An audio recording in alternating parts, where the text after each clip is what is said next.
hello friends की खबर आशा करिছো সকলে ভালে আছে নহয় জানো মোৰো ভালে আজি খাবলৈ লৈছো ব্ল্যাক ৰাইস দে আৰু লগত আছে চিকেনৰ লগত লাই শাক দি বনোৱা হৈছে দে এনেকৈ খাবলৈ বিৰাটেই ভাল লাগে আপোনালোকে কোনে কোনে এনেকৈ খাইছে কমেন্ট কৰি জনাব আৰু এটো যেটো ব্ল্যাক ৰাইস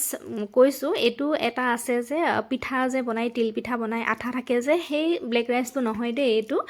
এটো একচুয়ালি স্পেশালি সুগাৰ পেশেন্টৰ কাৰণে বিৰাট ভাল হয় আৰু অনলি সুগাৰ পেশেন্ট বুলিয়ে নহয় সকলোৱে খাব পাৰে স্বাস্থ্যৰ কাৰণে বিৰাটে ভাল হয় প্ৰটিন ফাইবাৰ এন্টিঅক্সিডেন্ট ইয়াতে গোটেইখিনি থাকে আৰু লগতে ইমিউনিটি ষ্ট্ৰং কৰি ৰাখে বহুত কাৰণত মানে এই ব্ল্যাক ৰাইসটো ভাল সকলো মানুহে খাব পাৰি আপোনালোকে যদি খোৱা নাই এবাৰ খাই চাব আমাৰ ঘৰতে খেতি কৰা হয় আমাৰ ঘৰৰে চাউল হয় ভাবিলো